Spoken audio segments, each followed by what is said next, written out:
전 이제 70대 평범한 할아버지입니다. 아무리 깊은 사랑이라도 빈병 앞에선 도망쳐 버린다는 말이 있죠. 저는 지난 몇 년간 그 말을 절실히 느끼면서 살아왔어요. 자꾸만 도망치고 싶고 현실을 부정하고 싶을 정도로 힘든 시간을 보냈습니다. 그럴 때마다 유튜브에서 이런저런 사연을 듣는 게 낙이었는데 이제는 반대로 제 이야기를 통해 누군가에게 힘이 되고 싶은 마음에 이렇게 사연을 보냅니다. 저한텐 꽃보다 아름답고 보석보다 반짝이는 아내가 있었습니다.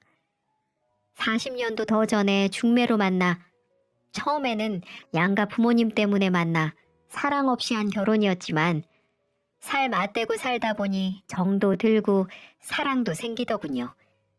어느새 저는 그 사람 없이는 하루도 살 수 없는 몸이 되어버렸고요.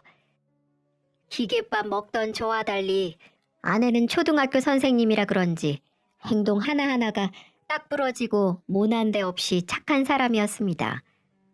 저는 사실 좀 우유부단하기도 하고 너무 무른 성격이었거든요.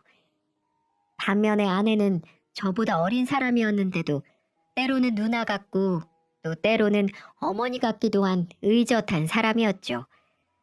그런 그 사람과 하루하루 행복하게 살다 보니 어느새 우리는 아들이 셋, 그리고 그 밑으로 막내딸을 하나 둔 사남매 부모가 되어 있었고 아내는 교사답게 아이들을 아주 똑부러지게 키웠습니다. 다만 좀 심하다 싶을 정도로 아이들을 엄하게 훈육하곤 했어요. 단 한 번의 잘못도 절대 용납하지 않는 사람이었죠.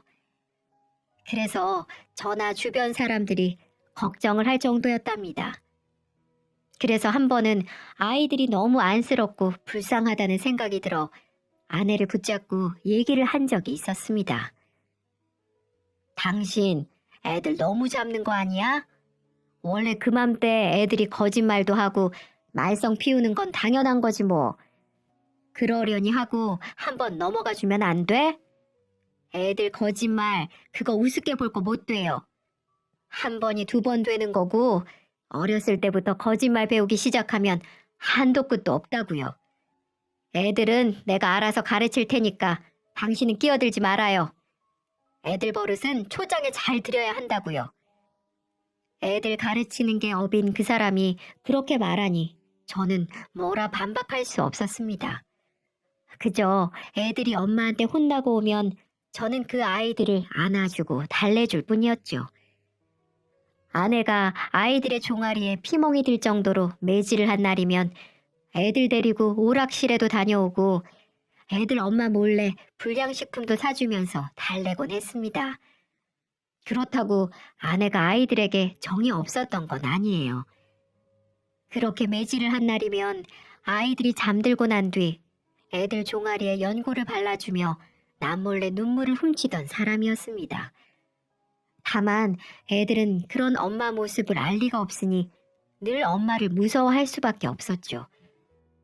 보통 어릴 때는 아빠보다 엄마에게 많이 의지하고 따르기 마련인데 우리 집은 엄마보다 저를 더 애들이 많이 따르고 좋아했으니 보통 여느 집안과는 달랐다고 말할 수 있겠네요. 그러다 보니 아이들이 점점 크면서 지 엄마를 피하기 시작하더군요. 그리고 아내가 훈육을 하는 소리, 아이들이 잘못했다고 비는 소리를 제외하곤 아이들과 아내 사이에 대화가 점점 끊기게 되었죠. 물론 아내의 엄격한 훈육 덕분에 아이들은 누구보다 예의 바르게 자랐고 공부도 곧잘하는 아이들로 성장했습니다. 모두 좋은 대학에 입학했고 대기업 직원, 공무원, 교사, 회계사 어디에 내놔도 자랑스러운 아이들로 성장했으니까요. 그리고 나이들이 차 아주 고운 색시 듬직한 남편을 만나 결혼도 하게 되었죠. 그렇게 애들을 모두 결혼시키고 나니 그제서야 저희는 바쁘게만 흘러갔던 시간이 다시 천천히 흐르는 것만 같았습니다. 여보, 이제 애들도 다 시집장가 보냈겠다. 우리도 즐기면서 삽시다. 여행도 다니고 맛있는 거 먹으러 다니면서 살자고. 당신 그동안 고생 많이 했잖아. 이제 퇴직도 했겠다. 애들도 신경 쓰지 말고 나랑 당신 둘만 생각하면서 살아봅시다. 제 말에 아내는 그저 빙긋 웃으며 고개를 끄덕였습니다. 지독한 원칙주의자. 그 덕분에 여자 교장 자리까지 올라간 제 아내가 존경스럽기도 멋있다라는 생각도 했었는데 어느 순간 보니 머리는 염색을 하지 않으면 백발이 되어 있었고 얼굴엔 누가 봐도 늙은 할머니가 되어 있더군요. 아내도 결국 여느 사람과 똑같았습니다. 허리가 안 좋아 병원에 제 집처럼 드나들기 일쑤였고 이빨이 안 좋아 임플란트를 해야만 음식을 씹을 수 있었어요. 그런 모습을 보고 조금이라도 건강한 제가 아내에게 더 잘해줘야 되겠다는 생각을 하곤 했었답니다. 그리고 그렇게 아이들에게 냉정하고 차가웠던 아내는 할머니가 되어서는 손주들을 끔찍이 아끼고 사랑을 주는 마음씨 좋은 할머니로 변해 있더군요. 하지만 제 아이들은 그게 아니었나 봅니다. 특히 장남이 아내에게 하는 행동들은 옆집 아줌마보다 못한 행동들을 하기 시작하더군요. 어릴 적 매일 구박받고 벌을 받던 소년에서 이제는 어엿한 성인이 되다 보니 아내가 했던 행동들을 그대로 복수라도 하는 듯 아내를 차갑게 대하기 시작했습니다. 한 번은 큰애가 결혼을 해서 큰 손주를 출산한 적이 있었는데 아내와 저는 당연히 들뜬 마음을 갖고 아들네 집으로 향했죠. 직접 가서 보니 너무 신기하고 아들을 똑 닮은 천사 같은 아이였어요. 그 모습을 본 아내도 저와 똑같았나 봅니다. 그래서 무의식적으로 손을 씻지 않고 손주를 안아들었는데 그게 사단이 날 줄은 전 꿈에도 몰랐답니다. 아이고 내 새끼 왜 이렇게 눈도 똘망똘망하니 이렇게 예쁘게 생겼누. 감사합니다. 이렇게 건강하고 예쁜 손주 안겨주셔서 감사합니다. 라고 연신 말하며 볼을 비비더군요. 근데 바로 그때 큰 놈이 곧바로 손주 놈을 낚아채서는 불같이 화를 내는 겁니다. 어머니 미쳤어요? 지금이 어떤 세상인데 손도 씻지 않고 아기를 만지는 거예요? 정신이 있어요 없어요? 벌써 나이 먹고 노막 나신 거예요? 아기가 병균이라도 생기면 어머님이 책임지실 거냐고요? 됐고 어서 돌아가세요. 지금 집사람도 피곤하다고 난리니까 다음에 오세요. 라고 말하며 지 애미를 거의 쫓아내더군요. 어릴 적 지 엄마 말이라면 대꾸 한 번 제대로 한 번도 하지 못한 애가 이제는 상황이 역전이 되어서 아내는 주구장창 맞는 말만 하는 큰 놈에게 뭐라고 대꾸조차 하지 못하더이다. 그러자 옆에 있던 며느리가 아들 놈을 보고 뭐라고 하기 시작하더군요. 당신 지금 어머님한테 무슨 버르장머리 없는 행동이야? 당신 이것밖에 안 되는 사람이었어? 당장 사과드리지 못해? 저 또한 아들놈을 꾸짖었죠. 이 녀석, 너 지금 엄마한테 뭐라고 한 거야? 어서 사과드리지 못해? 당신 잘 알지도 못하면 가만히 있지 못해? 그리고 아버지, 어머니가 저를 이렇게 만드셨어요. 그거 모르세요? 우리에게 사랑 한번 제대로 준 적이 없던 양반이 손주에게는 늙음하게 사랑을 주고 싶나 보네요. 전 그런 걸 못 보니까 앞으로 될 수 있으면 찾아오지 마세요. 갑자기 오면 문도 안 열어줄 겁니다. 너무나 차갑게 변한 장남. 전 그 말을 듣고 아무 말도 할 수 없었습니다. 그렇게 저희는 겨우 정신을 차리고 그 집을, 큰 놈의 집을 나올 수밖에 없었죠. 큰 놈만 지 어미한테 이런 식으로 대했냐고요? 아니요. 다른 아이들도 큰 놈과 별반 다를 게 없었습니다. 이제 힘도 없고 기운도 없는 지 애미를 멀리하기 시작했고 심지어는 명절 때도 찾아오지 않기도 했죠. 그러면서 저를 조용히 밖으로 불러내서 용돈을 주며 식당에서 세배를 한 적도 있었습니다. 왜 그랬냐고요? 지 엄마 보기 싫다고 손주들 데리고 식당으로 저를 불러 거기서 세배하고 다 같이 밥을 먹는 그런 웃기는 상황까지 연출되기도 했었죠. 하루 지 어미한테는 죽어도 세배는 하기 싫다는 게 그 이유였습니다. 이렇게 말하면 다들 얼마나 심각한 상황이었는지 아시겠죠? 어느 날은 아내가 저 몰래 제 뒤를 밟은 적이 있었나 보더라고요. 그리고 거기서 제가 막내딸을 몰래 만나는 모습을 보고 충격을 받았었나 봅니다. 막내딸은 제 생일이라고 백화점에서 옷을 사가지고 와 제게 전달하기 위해서 집 근처로 온 적이 있었는데 그때 딱 마주치게 된 거였죠. 여보, 막내야, 둘이 여기서 뭐 하는 거야? 집에 와서 만나면 되지. 왜 굳이 이런 카페까지 와서 나 몰래 만나는 건데? 진이 너도 아직도 이 애미가 보기 싫은 거니? 언제까지 이럴 건데? 나도 네 엄마야. 너네들이 이럴 때마다 얼마나 가슴 아프고 외로운 줄 알아? 제발 좀 그러지 마. 엄마, 죄송해요. 곧바로 약속이 있어서 이것만 전해주고 바로 가려던 참이었어요. 그리고 엄마, 외롭다고 하셨어요? 엄마, 저 학교 다닐 때 단 한 번만이라도 내가 다니던 학교로 와서 엄마 역할 한 적 있어요? 초등학교, 중학교, 고등학교 졸업식 때 한 번이라도 오신 적 있으시냐고요? 엄마는 다른 학교 선생이라는 이유로 다른 아이들은 아껴주고 잘 챙겨주면서 정작 저한테는 관심도 없으셨잖아요. 매번 그럴 때마다 저를 챙겨주신 건 아빠뿐이었어요. 그래서 제가 아빠를 챙겨드리려고 여기에 왔는데 그게 그렇게 부럽고 질투가 나세요? 그러게 평소에 잘하지 그랬어요. 그렇게 말하고는 박차고 나가버리더군요.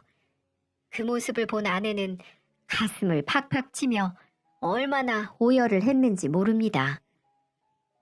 여보, 내가 죄인이야. 죄인.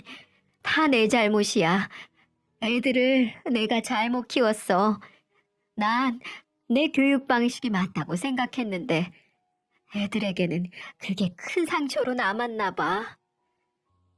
그렇게 말하며 울고 있는 모습을 보니 저도 얼마나 가슴이 아팠는지 모릅니다. 그리고 아내는 서운했겠죠. 애들이 따로 불러 나오라고 한다고 저만 몰래 나간 모습을 보고 아마 저한테 실망도 했을 겁니다. 하지만 저도 다 그런 이유가 있었어요. 정말 이러다가는 부모 자식 간 연이 끊어질 것만 같았거든요. 그래서 저는 아이들을 볼 때마다 설득을 하려고 나간 거였어요. 한마디로 중재를 하기 위해서 그랬던 거였죠. 하지만 제 노력과는 달리 나이가 먹을수록 점점 더 멀어지는 광경을 보고 정말 죽고 싶은 마음도 있었어요. 굳이 이런 모습을 보며 인생을 살 필요가 있나 하는 생각이 들었기 때문이었죠. 그렇게 우리는 아이들과 점점 서먹서먹한 관계가 되었습니다. 불행 중 다행이라면 이 첫째 며느리만큼은 우리를 살갑게 대해준다는 것이었어요. 첫째 며느리는 자식들이 냉정하게 모질게 행동을 해도 우리에게 얼마나 착하고 싹싹한지 정말 보석과도 같은 존재였습니다. 자식들이 안부 전화를 안 해도 우리에게 꼬박꼬박 전화를 해주었고 시간 틈틈이 찾아와 아내의 말벗이 되어주기도 했었죠. 아내도 그때만큼은 첫째 며느리에게 의지하며 웃음꽃을 피우곤 했었답니다. 그러다 몇 년을 보내고 저희 집에는 모진 풍파가 불어닥쳤습니다. 대기업에서 일하던 큰아들 놈이 갑자기 사업을 한다고 회사를 그만뒀는데 글쎄 그 사업이 쫄딱 망해 오갈 데가 없는 처지가 돼버린 거였어요. 큰 놈은 매일같이 술을 먹으며 폐인 생활을 했고 큰 며느리는 그런 아들의 뒤치다꺼리를 하며 고생을 하고 있고 그런 모습을 보고 있자니 가만히 있을 수가 없더군요. 그래서 저는 큰 결심을 하게 되었죠. 큰 아들놈에게 연락해 다시 재기할 때까지 집에 들어와 살라고 말을 했습니다. 그러자 아들은 당장 길거리에 나앉게 생기다 보니 마지못해 들어오는 신용을 하더군요. 저는 아내가 길길이 날뛰며 반대할까봐 걱정했지만 다행히도 아내는 아이들을 말없이 품어주었습니다. 어머니, 죄송해요. 이렇게 갑자기. 아니다. 자식이 힘들다는데 부모가 돼서 당연히 도와줘야지. 그냥 내 집이다 생각하고 편하게 살아라. 돈은 또 모으면 되지. 젊으니까 얼마든지 다시 일어설 수 있어. 주저앉지 마. 아내는 맏며느리의 손을 잡고 다독이며 이야기했고, 제가 그런 아내 모습에 놀라고 있을 때쯤 낮게 중얼거리는 큰아들놈의 말소리가 들렸습니다. 언제부터 그렇게 자식 생각을 했다고. 그냥 어디 내놓기 쪽팔리니까 집안에나 박혀 있어라 이거겠지. 저는 그 말을 듣자마자 아들에게 한 소리를 했죠. 야 이놈아, 왜 네 엄마 마음을 그렇게 몰라. 너희들 진심으로 걱정해서 하는 말이잖아. 언제 자식 생각을 했냐니? 네 엄마는 평생 니들 걱정에 밤잠을 설치던 사람이야. 그러자 며느리는 아들을 쿡쿡 찔렀고, 아들은 인상을 찌푸리며 한숨을 한번 푹 내쉬고는 방으로 들어가 버리더군요. 그래도 다행인 건 살면서 큰 며느리는 아내를 유난히 잘 따랐고, 두 사람은 돈독한 사이를 유지하고 있었기 때문에 큰아들 내외가 저희 집에 합가해 살면서 큰 문제는 없었습니다. 아들은 나름대로 열심히 살아보겠다고 아침부터 나가 밤 늦은 시간이 되어서야 돌아왔고, 그 사이에는 며느리가 직장 다니며 집안 살림을 하고 아내도 같이 거들었고요. 며느리가 집에 들어오면서 아내는 그 전보다 훨씬 더 안색이 좋아지기 시작했고, 며느리도 아내를 진심으로 따르며 정말 바늘과 실이라고 말할 수 있을 만큼 사이가 좋았어요. 저도 그런 모습을 보고 얼마나 흐뭇하게 바라봤는지 모릅니다. 하지만 다른 아이들은 전과 다를 바가 없었어요. 아내 생일에 밥 한 끼 같이 먹으려고 해도 제가 애들과 며느리 사위에게 몇 번이나 연락을 해야만 겨우 밥 한 끼 먹는 정도였죠. 그리고 그 과정에서 중재를 잘해준 건 항상 큰며느리였습니다. 동서들, 그래도 어머니 생신인데 다른 건 몰라도 밥은 같이 먹어야지. 서방님들이 싫어해도 자기들이 잘 설득해서 모셔와. 아무리 어머님이랑 사이가 안 좋아도 그렇지 자식 도리는 해야 되지 않겠어? 전 그런 큰며느리가 늘 고마웠습니다. 다른 자식들이 다 제 아내 마음을 곡해하고 미워할 때도 큰며느리만큼은 딸처럼 살갑게 제 아내를 챙기곤 했어요. 가끔 모진 소리를 할 때도 헤헤 웃으며 넋살을 떨던 그런 살가운 며느리였죠. 그렇게 1년 정도를 같이 살고 아내 67번째 생일을 며칠 앞둔 어느 날 사건이 일어났습니다.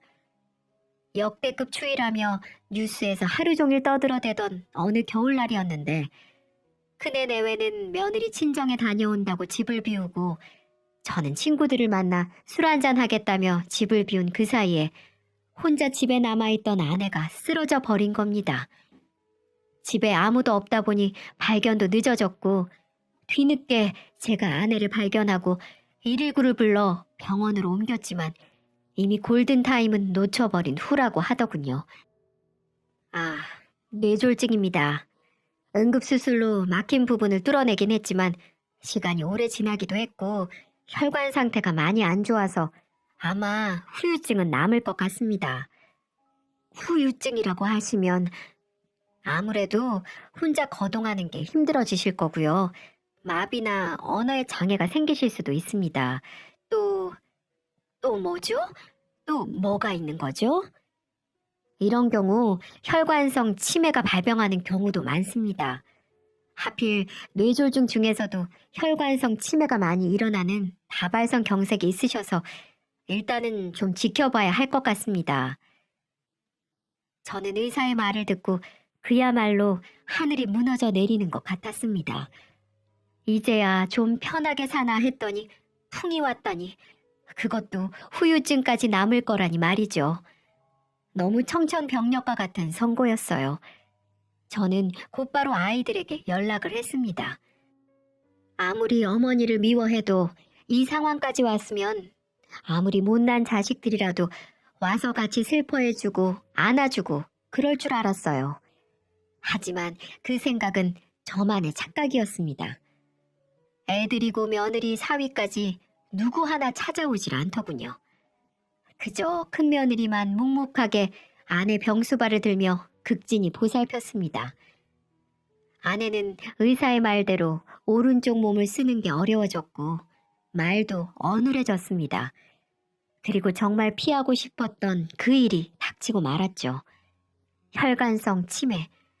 네, 제 아내의 시간이 거꾸로 흐르기 시작한 겁니다. 의사에게 들어보니 우리가 일반적으로 아는 알츠하이머와 혈관성 치매는 차이가 있었고 따로 발병하기도 같이 발병하기도 하는데 불행하게도 제 아내는 같이 발병한 케이스라고 하더군요. 그리고 아주 조금씩 깜빡깜빡 하다가 천천히 증상이 심해지는 알츠하이머와 달리 혈관성 치매는 아주 급작스럽게 상태가 나빠지더군요. 아내의 상태는 하루하루가 다르게 나빠졌습니다. 처음엔 맨정신으로 있다가 가끔 정신줄을 놓는 것 같더니 조금 지나자 정신을 놓고 있는 시간이 더 많아졌습니다. 병원에서 더 이상 해줄 것이 없다는 말에 아내를 집으로 데리고 왔는데 집에서 함께 사는 하루하루가 정말 지옥이나 다름이 없더군요. 정말 한시도 아내에게서 눈을 뗄 수 없었습니다. 아내는 몇 년 후 70 노인네가 아닌 7살짜리 아이로 변해 있었으니까요. 7살짜리 어린아이처럼 잠시라도 눈을 떼면 사고를 치곤 했습니다. 어느 날은 그런 일도 있었죠. 애들 내외가 외출하고 저랑 아내만 집에 남아있다가 같이 낮잠을 잔 적이 있었는데 제가 일어나 보니 아내가 온데간데 없이 사라졌더군요. 현관에 신발은 그대로 있는데 문은 활짝 열려 있었습니다. 저는 깜짝 놀라 맨발로 온 동네를 휘젓고 다녔어요. 여보, 여보, 민석 엄마, 어딨어? 대답 좀 해봐. 그렇게 몇 시간을 돌아다녔는데도 아내를 찾을 수 없었고 뒤늦게 제 연락을 받고 달려온 큰며느리도 합세해서 아내를 같이 찾았지만 결국 찾지 못했습니다.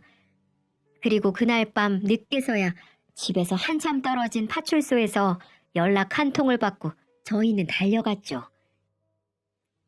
아, 예, 여기 파출소인데요. 할머니가 맨발로 돌아다니신다고 신고받고 모셔왔는데 목걸이에 전화번호가 있더라고요. 할머니 보호자분 맞으시죠? 그 전화를 받고 불이 나게 달려간 저와 큰며느리는 아내를 부둥켜 안고 한참을 울었습니다. 아내는 그런 저희의 마음을 아는지 모르는지 산발이 된 머리로 같은 말만 반복하더군요. 배고파. 나 배고파요, 아저씨. 배고파요. 아휴, 배고파. 그런 아내를 보며 정말 마음이 찢어지는 것 같았습니다. 그 똑부러지고 현명하던 아내가 도대체 어딜 간 건지 큰며느리도 제 아내의 얼음장 같은 손을 붙잡고는 한참을 울더군요. 그날 이후 저희 집에는 규칙이 생겼습니다. 절대 모두가 잠들거나 자리를 비우는 일은 없어야 한다는 거였죠. 현관문에 걸쇠를 몇 개나 더 달고서도 안심이 되지 않아 늦은 밤에도 저는 불침번을 서며 아내의 곁을 지켰습니다. 혹시라도 아내가 깨서 또 어디론가 사라져 버릴까봐 말이죠. 그런 노력에도 불구하고 아내의 상태는 점점 악화되기만 했고 아내를 신경 쓰느라 제대로 먹지도 자지도 못하다 보니 제 몸도 망가져가기 시작했습니다. 또 아내는 점점 자식들도 못 알아보고 실수를 하는 일도 잦아졌어요. 같이 사는 큰아들을 못 알아보고 도둑이 들어왔다며 아들을 프라이팬으로 흠씬 두들겨 패 병원 신세를 지게 만든 일도 있었고 새벽녘에 시끄러운 냉장고 경고음에 깨보니 아내가 맨손으로 냉장고 속 음식들을 모두 헤집고 있던 일도 있었죠. 그리고 결정적으로 치매가 시작된 지 몇 달 지나지도 않아 대소변을 못 가리기 시작했습니다. 자다가 똥을 싸기도 하고 TV를 보다가 오줌을 싸기도 하고 어느 날은 식탁에 앉아 다 같이 밥을 먹는 와중에 독한 냄새가 나서 보니 아내가 똥을 싸서 바지 밑으로 흐르고 있었던 날도 있었죠. 에이씨 진짜 짜증나게. 어떻게 좀 해봐요. 요양원에 갖다 버리든가. 큰아들이 소리를 버럭 지르고 방으로 들어간 그날 저는 아무 말도 하지 못했습니다. 저 역시도 정말 도망치고 싶은 마음이 굴뚝 같았거든요. 다리 사이로 똥을 질질 흘리면서 헤헤 하고 웃는 얼굴로 개걸스럽게 반찬을 손으로 주워 먹는 아내의 모습을 보니 눈물이 핑 돌고 모든 걸 포기하고 싶은 마음뿐이었습니다. 아마 이런 상황을 겪어보지 못한 사람이라면 이해를 하지 못할 겁니다. 그런데 그 순간에도 큰며느리는 꿋꿋하게 아내를 씻기고 집을 치우면서도 미소를 잃지 않았어요. 심지어 직장까지 그만두며 아내를 돌봤습니다. 에이, 우리 어머니 화장실 가고 싶으시면 말씀하시지. 부끄러우셨구나. 제가 잘 닦아드릴 테니까 우리 얼른 씻어요. 아유, 부끄러워. 그쵸? 그런 며느리를 보며 저는 고맙기도 하고 부끄럽기도 했습니다. 또 미안한 마음도 가득했죠. 큰아들이 그 일을 겪고 도저히 안 되겠다 싶었는지 다음 날로 바로 작은 아이들을 다 불렀더군요. 그렇게 갑작스러운 가족회의가 열렸습니다. 아버지, 이제 그만하세요. 언제까지 어머니랑 같이 사실 거예요? 뭐? 그게 무슨 소리냐? 요새 시설 좋은 요양원도 많잖아요. 그냥 요양원에 맡기면 되지. 왜 굳이 사서 고생을 하시냐고요. 그래봤자 고마운 것도 모를 사람인데. 그게 무슨 말버릇이야? 아니 아빠, 말은 바른 말로 우리가 엄마한테 무슨 정이 있겠어요. 다 아빠 생각해서 그러는 거잖아. 그냥 갖다 버리라는 것도 아니고 요양원에 모시자는데 뭐가 문제예요? 산 사람이라도 좀 살아야지. 이 미연이 너까지? 네 엄마가 니들을 어떻게 키웠는데? 어떻게 키우긴요. 우리 클 때 생각만 하면 아직도 이가 갈리는데. 아버지 안 계셨으면 솔직히 우리 엄마 그냥 갖다 버렸을 거예요. 노숙자가 되든 말든 어디 가서 앵벌이를 하든 말든 상관없다고요. 그나마 아버지 생각해서 아버지 마음 괴롭지 마시라고 요양원 보내자고 하는 건데 왜 그렇게 화를 내세요? 저는 울컥한 마음에 한 소리 하려는데 큰며느리가 먼저 나서서 큰 소리를 내더군요. 다들 왜 그래요? 말이 너무 심한 거 아니에요? 부모한테 그렇게 말하는 게 어딨어요? 어머님, 지금은 편찮으시지만 가끔씩 정신 돌아오실 때 보면 여전히 총명하세요. 그때마다 서방님들, 동서들, 그리고 아가씨 걱정을 얼마나 하시는데 어머님이 좀 엄하게 키우셨다는 얘긴 들었지만 다들 그 덕분에 지금 이렇게 잘 자란 거잖아요. 감사까지 못해도 아픈 부모님을 요양원에 갖다 버리자는 건 너무 심한 거 아니에요? 그러자 다들 꿀먹은 벙어리처럼 아무 말도 하지 못했습니다. 잠시의 정적이 흐른 뒤 큰아들이 며느리에게 당신은 무슨 죄가 있다고 이 고생을 하고 있어? 당신도 이제 편하게 살아야지. 그래, 힘들어. 나도 힘들다고. 하지만 당신 낳아주신 어머니야. 이 정도는 고생도 아니라고. 난 엄마 없이 컸어. 잘못했을 때 혼내주는 엄마가 있다는 게 얼마나 행복한 건지 당신은 모르지? 난 어머니 절대 포기 못해. 요양원 못 보내. 아니, 안 보낼 거야. 내가 평생 보살필 거니까 그렇게 알아. 큰며느리의 단호한 뜻에 다들 말을 멈추고 방 밖으로 나서는데 거실에 고약한 냄새가 한가득 풍기고 있더군요. 냉장고 문은 열려 있고 둘째 아들은 무언가를 밟고 거실 바닥에 그대로 미끄러져 버렸습니다. 그제서야 바닥이며 집안꼴을 확인한 우리는 경악할 수밖에 없었죠. 온 집안에 똥이 여기저기 굴러다니고 문질러져 있었습니다. 냉장고에서 또 맨손으로 음식을 빼먹던 아내가 실수를 한 모양이었어요. 그 모습을 보자마자 애들은 헛구역질을 하며 도망치듯 집을 빠져나갔습니다. 큰아들도 다시 방으로 들어가 문을 잠궈버리더군요. 아가, 내가 치울 테니 너도 어여 들어가 있어라. 아니에요, 아버님. 어머니 민망하시게. 같은 여자인 제가 씻겨드릴게요. 아버님은 들어가서 잠깐 눈 좀 붙이세요. 요즘 밤에도 통 못 주무시는데 오늘은 낮잠도 못 주무셨으니 얼마나 피곤하실 거예요. 그렇게 며느리는 인상 한번 찡그리지 않고 그 더러운 것들을 다 닦아내고 제 아내를 목욕시켜 주었습니다. 제가 도와준다고 해도 한사코 거절하더군요. 여자들끼리의 일이라면서 말입니다. 친딸도 지 엄마 더럽다고 도망가 버렸는데 며느리가 그렇게 살뜰하게 챙겨주니 어찌나 눈물이 나던지 그날 잠든 아내를 바라보며 밤새 울었습니다. 할 수만 있다면 그냥 그대로 같이 눈 감고 평생 눈 뜨지 않고 싶었어요. 혈관성 치매는 고혈압이나 당뇨가 생기지 않게 식이요법도 하고 운동을 하는 게 정말 중요한데 솔직히 저한테는 너무 벅찼습니다.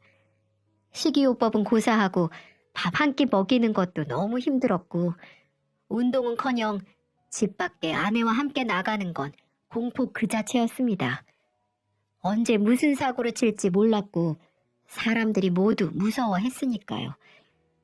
그럼에도 불구하고 큰며느리만큼은 매일같이 아내 손을 붙잡고 아파트 단지를 한 바퀴씩 돌고 몸에 좋다는 음식으로 식사를 차려서 아내에게 대접했습니다. 또 아내의 기저귀 가는 일도 며느리가 거의 전담하다시피 했고 한번 아내가 극심한 변비에 시달릴 땐 직접 손으로 변을 파내기도 했습니다. 저조차도 엄두 내지 못했던 일인데 큰며느리는 그 모든 걸 해내더군요. 그렇게 큰며느리에게서 극진한 보살핌을 받던 아내는 그렇게 3년 가까이 살다가 얼마 전 결국 세상을 떠났습니다. 떠나는 그 순간까지도 참 쓸쓸한 사람이었어요. 그 순간에도 자식들에게 외면당했으니까요. 장례식장에는 그저 저와 큰며느리의 울음소리가 울려 퍼질 뿐 제 아내의 죽음을 진심으로 슬퍼해주는 사람은 없었습니다. 큰아들만 며느리 등살에 못 이겨 겨우 상주 노릇을 하고 다른 애들은 상주 역할 하다가 술만 퍼마시고 있더군요. 그리고는 부의금을 가져가겠다, 재산을 상속받아야 한다 하면서 자기들끼리 다투고 난리도 아니었습니다. 저는 기가 막히기도 하고 화가 나기도 해서 장례식이 끝난 후 집으로 애들을 모두 불러 모아 선언했습니다. 니들 엄마 명의로 된 재산은 단 하나도 없다. 그 사람 그렇게 되고 나서 다 내 명의로 옮겨놨었어. 혹시라도 이런 일 생길까봐. 네? 그게 무슨 얘기예요, 아버지? 나 죽기 전까지 너희들이 물려받을 재산은 한 푼도 없다고. 그러니까 상속이니 뭐니 입에 올리지도 마라. 부의금은 니들은 자격 없어. 상주 노릇을 하기로 했어. 아니면 손님 대접을 했어? 뭘 했다고 부의금을 가지네 만회하고 있어. 제가 소리를 버럭 지르자 다들 입을 꾹 다물더군요. 그렇게 애들을 보내고 저는 장례식이 끝난 후 큰며느리만 살짝 불러냈습니다. 여전히 슬픔에 잠겨있는 큰며느리는 눈이 퉁퉁 부은 채 벌개진 눈으로 저를 쳐다보고 있었죠. 아가, 네 아버님, 이거. 저는 통장 한 개를 며느리에게 내밀었습니다. 이게 뭐예요, 아버님? 네 시어머니 그동안 모아둔 돈이다. 네 시어머니 유산. 이걸 왜 저한테... 네 시어머니 이전에 내 아내였고 내 여자였어. 그 사람 잘 보살펴줘서 정말 고맙다. 내가 죽어서도 이 은혜는 잊지 못할 거야. 이 유산들은 전부 너한테 주마. 네 남편한테도 말하지 말고 그냥 네가 다 갖고 있어. 쓰고 싶은데 쓰거라. 공부를 해도 좋고 하고 싶은 일을 해도 좋고. 아버님, 제가 이걸 어떻게 받아요? 넌 자격 있어. 얼마 들진 않지만 내 아내 보살펴준 값이야. 이거라도 안 주면 내가 마음이 편치 않아서 그래. 꼭 받아줬으면 좋겠다, 아가. 며느리는 울먹이며 제가 내민 통장들을 받아들었어요. 총 1억 7천 정도. 어찌 보면 그리 많지 않은 돈이었지만 저와 아내가 해줄 수 있는 최선이었고 아내도 큰 며느리에게 주기를 원할 거라고 생각했습니다. 물론 아내 상속분에 대해서는 아이들에게 보험금이고 이것저것 상속을 했어요. 제가 내민 통장은 정말로 아내가 정신이 조금이라도 살아있을 때 제게 맡긴 소중한 돈이었습니다. 아내는 제게 돈을 맡기며 본인이 잘못되면 큰며느리에게 꼭 전달해 주라고 신신당부를 했었거든요. 그래서 전 아내 유언대로 돈을 며느리에게 전달해 주는 것 뿐이었어요. 한마디로 집안에서 유일하게 며느리 역할, 아니 자식 역할을 한 첫째 며느리에게 선물을 주고 떠난 거였습니다. 그 돈을 받아들고 며느리는 아내 사진을 부여잡고 하늘이 떠나갈 듯 오열을 했습니다. 저도 옆에서 같이 울었어요. 참으려고 해도 눈물이 나오는 건 어쩔 수 없더라고요. 제가 살아갈 날이라고 해봐야 10년도 안 남았을 겁니다. 그 시간 동안 다른 애들이 그 무엇을 해준다 하더라도 큰며느리가 제 아내에게 보여준 진심을 저는 잊지 못할 것 같습니다. 사람의 진심은 힘든 순간, 어려운 순간에 보인다는 말이 있죠. 제 아내가 그런 몹쓸 병에 걸린 뒤에도 친딸처럼 살갑게 대해준 큰며느리가 저에게는 은인입니다. 4명의 친자식들, 다른 2명의 며느리, 1명의 사위보다 그 1명의 큰며느리가 저에게는 너무나도 존경스럽고 고마운 존재인 셈이죠. 앞으로 남은 삶 동안은 그 아이가 하고 싶은 거 하며 살 수 있게 제 아내를 위해 희생한 시간들을 보상받았다고 생각할 수 있게 물심양면으로 도우면서 살아가려고 합니다. 핑계라고 생각할 수도 있지만 우리 때는 무식하고 배운 게 없어서 애들을 어떻게 키워야 잘 키우는 건지 알지 못했어요. 그래서 바르게 키운다고 매를 들기도 하고 모질게 굴기도 했죠.